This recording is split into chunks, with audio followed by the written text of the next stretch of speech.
मर मर मोदी, मर मर मोदी, मर मर मोदी। सबसे ज्यादा झूठ बोलने वाला प्रधानमंत्री कौन? नरेंद्र मोदी। इतना झूठा प्रधानमंत्री नहीं हुआ कोई, इतना बैकवर्ड अपने कैरेक्टर से नहीं हुआ कोई जितना ये मोदी है। सन्यासी नहीं है, वो है सत्यानाशी। सत्यानाशी कैसे? अरे जी वो सन्यासी था, उन्हें राजमानिकी की जरूरत थी। वो है गुंडा बुंदेलखंड का। आसाराम बापू वो साधु था, राम रहीम वो साधु था, ऐसा योगी ऐसा ही मोदी, ये भी ऐसे साधु हैं। बच्चे तो इनके हैं पर इंगे तिंगे हैं घर में ना। क्यों इनका ने ब्याह नहीं करा? और ये पहले ही सोचते थे घर में बच्चे होंगे तो बदनाम हो जाओगे। इंगे तिंगे उनकी नहीं कमारे। या तो वो बदनसीब है या वो कुलच्छना है, जो जिस दिन से बना लाने में लगे पड़े लोग। इस वक्त हम लोग गाजीपुर बॉर्डर पर हैं और देश आज़ादी का 75वां साल जो आने वाला है उसके जश्न में डूबने वाला है। लाल किले के प्राचीर से प्रधानमंत्री देश को संबोधित करेंगे और देश को हमने 75 सालों में क्या अचीव किया और आगे की हमारी क्या प्लानिंग है उसके बारे में भी बताएंगे। इन 75 सालों में हमारे देश ने बहुत कुछ अचीव किया है। हम चाँद तक चले गए हैं, हमने अच्छे रोजगार उत्पन्न किए, अच्छी शिक्षा उत्पन्न की, स्वास्थ्य सेवा में हमने अपने सुधार किया और जो सबसे बड़ा सुधार हुआ वो हमारे देश में हुआ कि हम पहले एक ऐसी स्थिति थी देश में कि हम विदेश से अनाज मंगाते थे। हमारे यहाँ इतने अनाज नहीं हो पाते थे कि हम उससे हमारे देशवासियों का पेट भर सके। लेकिन आज स्थिति ऐसी है हरित क्रांति के बाद देश में कि अब कम से कम हर किसी को इतना देश में अनाज उपजता है कि हर किसी का पेट भर सके। लेकिन ये अनाज जो उपजा रहा है, जो ये खेती कर रहा है, उसकी क्या स्थिति है? क्या वो भी इस चांद पर जाने वाले तरक्की के रेस में शामिल है? क्या जो हम चांद पर गए हैं और जो किसान ज़मीन पर है उसकी स्थिति में कोई परिवर्तन हुआ है? परिवर्तन होना चाहिए और जिस हिसाब से होना चाहिए शायद उस हिसाब से नहीं हुआ। इसीलिए आज देश का किसान पिछले 8 महीनों से इस दिल्ली के बॉर्डरों पर बैठा हुआ है, अलग अलग बॉर्डरों पर। आपका क्या नाम हुआ अंकल? मेरा नाम राम गोपाल। राम गोपाल जी। तो आप कितनी खेती है आपकी ये बताइए? मेरे पास 450 बीघा जमीन है भाई। हाँ। 450 बीघा जमीन है, लेकिन गन्ना करता हूँ। हाँ। लेकिन 8-8 साल की पेमेंट गन्ने की रुकी पड़ी है। 8-8 साल की। 450 बीघे आपकी जमीन है तो आमदनी तो बहुत अच्छी होती होगी आपकी। आमदनी क्या हो रहा है? सारा पैसा गन्ने का रुके पड़ा, तो आमदनी कहाँ है भाई? आमदनी तो सब मोदी जी ने खा ली। पैसे नहीं मिला तो आमदनी कहाँ है?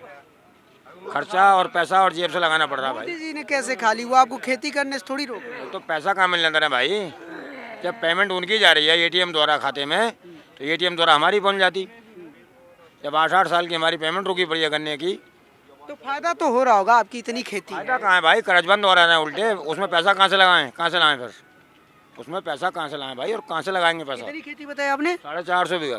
450 बीघे खेती के बाद भी आपको फायदा नहीं है? कोई फायदा नहीं है। घर से पैसा लगाने पड़ते हैं, जो पैसा पैदा होता है मिल नहीं रहा वापसी। भाई पैसा घर से लगा रहे हैं, वो पैसा लौटा नहीं, वापस नहीं आ रहा कहीं। तो घर वाली पेमेंट और डूब रही है, कर्ज बंद और हो रहे हैं। तो मतलब आप माइनस में जा रहे हैं लगातार, तरक्की नहीं हो रही आपकी खेती से? पीछे घट रहे हैं भाई, दिन पर दिन पीछे घटते जा रहे हैं भाई। रोड पर तो पड़े ही हैं, रोड पर क्यों पड़े होते? इतनी खेती के बावजूद? जी भाई, अपने घर नहीं सो रहे थे 4 पाइप है। यहाँ सर्दी में 4 महीने सर्दी बिताई है, 4 महीना चौमासों बिता हुआ है, 4 महीना गर्मी बिताई है। यहाँ पड़े हैं सर्दी में, रोड पर पड़े हैं। फिर लौट के सर्दी आ रही है भाई, फिर पड़े रहेंगे रोड पे जब तक फैसला नहीं होता था। लेकिन कुछ करके जाएंगे। तो 7 साल में कुछ तो आमदनी बढ़ी होगी प्रधानमंत्री जी? ऐसे की आमदनी नहीं है, जो भी लगाया है वो घर से लगाया है, करके लगाया है भाई। पहले अपना परिचय दीजिए। मैं राम कुमार चौधरी, निवर्तमान मंडल प्रचार मंत्री आगरा, भारतीय किसान यूनियन। आमदनी ये बढ़ी है कि डीजल पहले आ रहा था 60 रुपये 65 रुपये लीटर, और आज जो है पूरा 100 पे पहुंच रहा है। ये आमदनी बढ़ी है। एक तो इससे बचत ही हुई होगी, किसान की बचत हुई है। आप बताओ, बचत होती है या घाटा? आप लोगों की कमाई भी तो बढ़ी होगी। क्या कमाई बढ़ी है बताओ? डीएपी का रेट बढ़ गया, बीज का रेट बढ़ गया, पूरा खर्चा बढ़ गया, और जो आम लोग जो अगर मजदूर कोई लगाता है तो उसकी वो बढ़ गई वेतन या मजदूरी, ठीक है। दूसरा गन्ने का जो अभी ये कह रहे थे कि गन्ने का पैसा काफी दिन से नहीं मिल रहा है, कौन सा व्यवसाय है जो उधार दे दे? क्या ये सबसे बड़ा करोड़पति किसान ही नजर आ रहा है जो इसकी फसल को भी तुम उधार में ले लोगे? अपना कोई व्यवसायी कोई दे के दिखाए ना उधार। आप लोगों की बढ़ी कि नहीं कुछ आमदनी 7 सालों में? आमदनी क्या बढ़नी थी? आमदनी तो जिस तरह ये बता दिया डीजल महंगा हो गया, बाकी जो बीमा कर रहे हैं नहीं, एक बीमा योजना आई थी 1000 रुपये एक एकड़ के, तो वैसे एकड़ से हैं। ये एकड़ फड़ा लो अपने देश में कितने हैं, जिस तरह मेरा 5 एकड़ है। कहा था कि 2022 में आप लोगों की आमदनी दोगुनी होगी, तो 2022 आने में अब 2-4 महीने और बचे हैं, तो अब आप लोगों को तो खुश होना चाहिए कि आमदनी बढ़ रही है। आमदनी दुगनी नहीं हुई, लागत दुगनी हो गई खेती की। आमदनी तो घट गई लेकिन लागत दुगनी हो गई। डीएपी के रेट बढ़े, फिर डीजल के बढ़े, बीज के दाम बढ़े। बात बताइए, आप सारे लोग, ये सवाल सबसे है, आप सारे लोग जो भी जवाब देना चाहे, जब खेती में आप लोगों को इतना घाटा हो रहा है तो खेती छोड़ के कुछ और कर लीजिए। हाँ। जनसंख्या कितनी है आप बताइए? भारत की जनसंख्या कितनी है? 130 हैं? 130 करोड़ है। 130 करोड़ रोजगार हैं गवर्नमेंट के पास देने के लिए, है रोजगार? अगर ये खेती छोड़ दे किसान, खाओगे क्या तुम? रोटी क्या वो फैक्ट्री बनाएगी बिना उसके अन्न के? बताओ। ये अन्नदाता जो है ना, अपनी चिंता ना करके आप लोगों की सबकी चिंता कर रहा है। आज लोगों को लग रहा है कि किसान बैठा है या किसान परेशान है। अगले आने वाले दिल में, अभी मैं टीवी देख रहा था कल परसों, तो मैंने देखा कि कोई था, मतलब कोई प्रवक्ता था, तो वो कह रहा था कि जब किसानों को खेती से घाटा हो रहा है तो खेती छोड़ क्यों नहीं देते? क्या जरूरत है घाटे वाला सौदा करने की? अगर किसान खेती छोड़ दे, एक घर में मान लो 10 आदमी या 5 आदमी या 3 सदस्य हैं, क्या सबको नौकरी दिलाएंगे? ये उससे कम से कम अपना खाना तो खा लेगा, तुम लोगों को खिला देगा। इस पे क्या जवाब है? आप अपना जवाब। भाई हम लोग अगर खेती नहीं करेंगे, हम लोग जाएंगे कहाँ? क्या खाएंगे? कौन देगा हमको? कौन देगा हमको? रोजगार तो मिलना चाहिए। हम लोग खेती बंद कर दें, कुछ रोजगार मिले तो खेती बंद करें, इसमें कुछ है ही नहीं। 400 बीघे वाले कहाँ हैं? इनसे भी ये सवाल पूछ लिया जाए। जैसे कल परसों मैं टीवी पे देख रहा था, तो कोई प्रवक्ता थे, वो कह रहे थे कि जब किसानों को खेती से इतना घाटा हो रहा है तो फिर ये लोग खेती छोड़ क्यों नहीं दे रहे? सुनो मैं सुनवाऊंगा। देखिए, पहले मायावती ने गन्ने का रेट बढ़ाया तो 45 रुपये बढ़ाया, फिर अखिलेश की सरकार आई, फिर अखिलेश ने गन्ने को 60 रुपये बढ़ाया। तो कहने का मतलब जो है, सुनो भाई, सुनो, अब सरकार मोदी की आई है तो मोदी जी ने 2 पैसे बढ़ाए रे गन्ने पे। क्यों? क्या मोदी जी सबसे कमजोर हैं और गन्ने का रेट बढ़ा नहीं सकते, या गन्ने का पेमेंट करवा नहीं सकते किसान का? इस देश के सबसे मजबूत पीएम है, सबसे मजबूत पीएम है वो। अभी हम जो है मोदी जी को अवार्ड देंगे, पता किस चीज का? झूठ बोलने का। ये भी एक अवार्ड बनेगा। अब सबसे ज्यादा झूठ बोलने वाला प्रधानमंत्री कौन? नरेंद्र मोदी। नरेंद्र मोदी जब प्रचार चल रहा था इनका, तो क्या था इनका? एक तो रोजगार का था, दूसरा था कि जो वो बढ़ रहा है, रेट बढ़ रहा है, उसको घटाना है। आप लोग नरेंद्र मोदी के इतने विरोधी क्यों हैं भाई? ये बात समझ में नहीं आती। हम इसलिए विरोधी हैं, नरेंद्र मोदी ने लोगों को सड़क पे ला दिया। या तो वो बदनसीब है या वो कुलच्छड़ा है, जो जिस दिन से बना लाने में लगे पड़े हैं लोग। पहले नोटबंदी में, उस टाइम पर लोगों की एकदम से नोटबंदी की, लोगों की शादियां थी लड़कियों की, पैसा 3000 मात्र चेंज होता था। क्यों छोड़ दें? बीती बात हो गई। बीती बात क्यों छोड़ दें? बीती बात वो छोड़ दें। फिर वो कल कहेंगे हमने वादा नहीं किया, बीती हुई बात है जी। वो भी तो कहेंगे बीती हुई बात है, तो आगे की बात कर लो। आगे हम इसको कटोरा पकड़ा देंगे। नोटबंदी से परेशानी थी 2019 में, फिर वोट क्यों दे दिया आप लोग? फिर से जितवा दिया जनता ने। सुन, 19 ने क्यों कहे तू? ये भी 22 आ रहा, इनने देख लिए। पिछली जिब तू एक तरफ तो कह रहा पिछली बात छोड़ दो, एक तरफ कह रहा हमें 19 में वोट क्यों दे दी। या तो पिछली कवाले मारे पे या अगली कवाले, बता कौन सी कबाब है? जो भी बोल दो है। न्यू नहीं जौन सा क्वेश्चन तू करेगा उसी का जवाब देंगे। अब मैं ये कह रहा हूँ हाँ। कि प्रधानमंत्री मोदी दिन रात काम कर रहे हैं आप लोगों के लिए, कुछ तो फायदा हुआ होगा ना उनके आने के से? लिए कर रहा। अरे सुनो, व्यापारी का काम कर रहा। व्यापारी ने सारी प्रॉपर्टी बेच रहा सरकारी, वो तो व्यापारी का चौकीदार है। ऐसे इतना बड़ा बड़ा आरोप मत हम लगाइए। समझ नहीं सके इस बात ने, उसने कही थी मैं चौकीदार हूँ, हम समझ नहीं सके। वो पब्लिक का चौकीदार नहीं है, चौकीदार है पूंजीपतियों का, उन्होंने खरीद रखा, उनकी चौकीदारी कर रहा और देश बेच रहा। सरकारी जी संपत्ति जो सरकारी ये मिसाल बना दी, इतना झूठा प्रधानमंत्री नहीं हुआ कोई, इतना बैकवर्ड अपने कैरेक्टर से नहीं हुआ कोई जितना ये मोदी है। और दूसरे बताऊं कि इतना सत्यानाशी अब जो देश की सरकारी प्रॉपर्टी बेच रहा, ये सारे नंबर इसके गिन लिए गए। पब्लिक ने कही थी हर हर कितनी मोदी, खेती है? पब्लिक ने कही थी हर हर मोदी घर घर मोदी। अब पब्लिक के इतने बच्चे भी कह रहे मर मर मोदी, मर मर मोदी, मर मर मोदी। ये भाषा हाली। मैं कह रहा हूँ आपकी कितनी खेती है? मेरे पे 40 बीघे जमीन है। 40 बीघे। हाँ, भाई साहब कितनी जरा इधर आमदनी करोगे हो जाती कैमरा? है? 40 बीघे जमीन है। हाँ, क्या है ये? ये तेल की बोतल है, हाँ, इस पर रेट कितना पड़ा 214। और इस पे ऊपर क्या लिखा है? अडानी।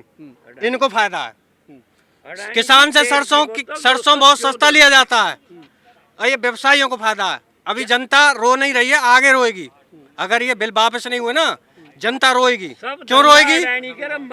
इसमें एक तो कॉन्ट्रैक्ट फार्मिंग है, दूसरा भंडारण का है। पहले एक लिमिट होती थी भंडारण की, आज कोई लिमिट नहीं है। अंबानी और अडानी से आप लोगों को हमेशा दिक्कत हो जाती है। अरे क्यों दिक्कत? हमेशा कहाँ थी, ये तो अब हुई जब ये काबिज होने लग रहे हैं। महीने से आप लोग अंबानी अडानी के विरोध में बोले जा हाँ, रहे हैं। बिल्कुल बोल रहे हैं। आप लोगों के बारे में कुछ नहीं बोलते। हैं? बोर बोलेंगे कि उन्होंने तो बोल दिया ना, रेट बढ़ा दिए। उन्होंने इस पे बोलने की जरूरत ना, उन्होंने तो कंपनी बनाई है, रेट बढ़ा दिए, इस पे क्यों बोल लेंगे? वो तो किसानों को कुछ नहीं कहते अंबानी, आप उनको कहते हैं। अंबानी जी इसलिए नहीं बोलेंगे, उन्हें बोलने की जरूरत नहीं, उनका बेटा बैठा है वहाँ। सरकार जो है, आप सोच रहे हो ना बीजेपी की सरकार है, बीजेपी की सरकार नहीं है, मोदी जी की सरकार है। क्या आपने लाल कृष्ण आडवाणी को बोलते देखा है? पुराने किसी बीजेपी नेता को बोलते देखा है? सिर्फ दो नेता बोलते हैं, अमित शाह और मोदी जी, ठीक है। और ये सरकार, योगी जी भी तो बोलते हैं, योगी जी भी तो बोलते हैं। योगी जी उनको प्रेशर दिया हुआ है। योगी जी जो बोलते हैं ना, वो उनकी लिखी बोल रहे हैं। सारे लोग यूपी से है ना, आप सारे लोग यूपी से, तो योगी जी तो बढ़िया ही कर रहे हैं यूपी में। योगी जी से तो कोई शिकायत नहीं होगी। योगी ने भी नासी पीट दिया। 4 साल होगी, गंडे पे एक पैसा नहीं बढ़ाया। 12,000 करोड़ रुपए आज 6 महीने हो लिए मिल बंद। तो सन्यासी आदमी है। 12,000 सन्यासी नहीं है, वो है सत्यानाशी। सत्यानाशी कैसे?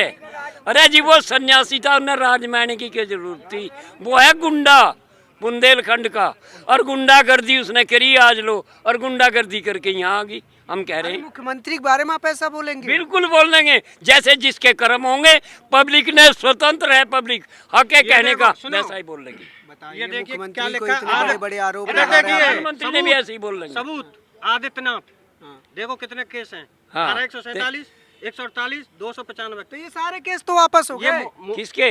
और वापिस मैं तो आदमी गुंडा, मार दूं, मैं मर्डर वापस कर तो दूं, गुंडा के हो ही जा, वापिस तो गुंडा के हो ही जा, जब उनका और फिर ई आ गया सत्ता में। सारे केस तो वापस हो गए। अगर मैं आज 10 मर्डर कर दूं और मैं नेता बन जाऊं, केस वापस हो गए, तो क्या पाप धुल जाएंगे? गुंडा तो गुंडा ही रहेगा। हैं? बताइए ना, सिर्फ फायदा हो रहा है। वो मठ के महंत हैं, संत हैं। अगर जो महंत होगा या संत होगा, वो राजनीति में नहीं आएगा, उसे मोह माया से मतलब नहीं होगा, ठीक है। महंत संत उसे बोलते हैं जिसे के लोग कहते हैं, सुनिए सवाल। हाँ, जो महंत संत हों वो प्रजा ने छोड़ के पहाड़ियों में और गुफाओं में और बनों में जाकर तपस्या करें, और जो साधु हैं, साधु नहीं, जो साधु हैं वे पब्लिक में आकर राज कर रहे हैं। अरे एक साधु थोड़े, आसाराम बापू वो साधु था, राम रहीम वो साधु था, ऐसा योगी, ऐसा ही मोदी, ये भी ऐसे साधु हैं। डंड बढ़ाने तय या कपड़े रंगने तय मन ना बदलता। मन जिसका साफ होगा उसका साफ होगा, और जिसका मन गंदा होगा कपड़े बदलने से मन ना बदलता। लेकिन बीजेपी के जो समर्थक लोग हैं वो कहते हैं कि जब संत आदमी देश में सत्ता की कुर्सी पे बैठेगा तो किसी तरह की चोरी बेईमानी नहीं करेगा, क्योंकि जब बच्चे नहीं होंगे तो किसके लिए चोरी करेगा? हाँ, बच्चे तो इनके हैं, पर इंगे तिंगे हैं घर में ना। क्यों इनका ना ब्याह नहीं करा? और ये पहले ही सोच रहे थे घर में बच्चे होंगे तो बदनाम हो जाओगे, इंगे तिंगे उनकी नहीं कमारे। मोदी काहे की नहीं कर रहा बेईमानी, योगी काहे की नहीं इनके बच्चे बहुत हैं पर वे सब ऐसे हैं अगर नाम नहीं लिख रहा है इनके। अरे उस अटल के भी तो बालक ना थे, भतीजा ने उन्होंने दे दिया ये सारे। और एक और बताऊं RSS वाला की जो आज लोग किसी ने नहीं कही। अरे यार आप लोग आरएसएस को भी पहले मोदी जी पे आप लोग बोल रहे थे, फिर योगी बोले, फिर RSS से ही पैदा हुआ, यो भी तो RSS से पैदा। अरे मोहन भागवत जी कहते हैं कि इस देश में सबका डीएनए एक है, सब एक है, सब एक है। नहीं तो DNA एक बतावे वो, और उनका जो बीज है वो डाल का। अभी आपने एक क्वेश्चन कहा था कि ये तो योगी जी हैं, बाबा हैं, बाबा तो आसाराम भी है, क्या हाल है उसके? बाबा राम रहीम भी है, वो भी तो बाबा हैं, तो ये वही बाबा हैं। और रही बात इसकी बेटा बेटी की, मान लो आज तुम्हारे 5 भाई हैं या 2 भाई हैं, क्या भाई का भाई के लिए फर्ज नहीं होता? योगी जी के 6-7 भाई हैं, बहन भाई 7 हैं। तो मोदी जी ने अपने भाइयों के लिए कुछ नहीं किया, ऐसा कहते हैं सब, कुछ नहीं किया। वो जब ये हटेंगे ना, जब पता चलेगा किसने क्या किया। जब तक शासन पे होता है, जब तक किसी का कुछ नहीं पता होता है। ठीक है, 2000 करोड़ का मोदी जी मकान बनवा रहे हैं, सबूत दिखाऊं? अरे ये तो हर बात का सबूत, ये तो फर्जी बात हो गई मुझे लगता है। एक बात छोड़िए आप लोग, जो बड़ा बदमाश हो, वो जो बड़ा बदमाश हो, बेईमान हो, वो अपने नाम ना करता, कुछ संपत्ति दूसरा के नाम करे, वही काम इनका। ये छेटे हुए गुंडे हैं, ये जो कुछ संपत्ति। अरे यहाँ जंतर मंतर पर एक प्रदर्शन हो रहा था, बीजेपी के समर्थक लोग कर रहे थे, वो कह रहे थे इस देश में सबसे बड़ी समस्या मुसलमान और रोहिंग्या हैं।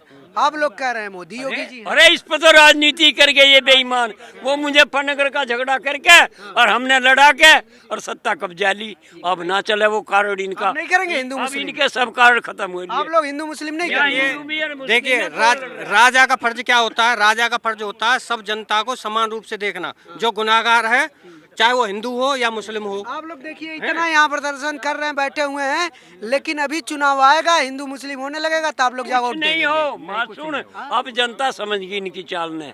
इन्होंने नारा दे के कश्मीर में इनका हमने बस हटा दी।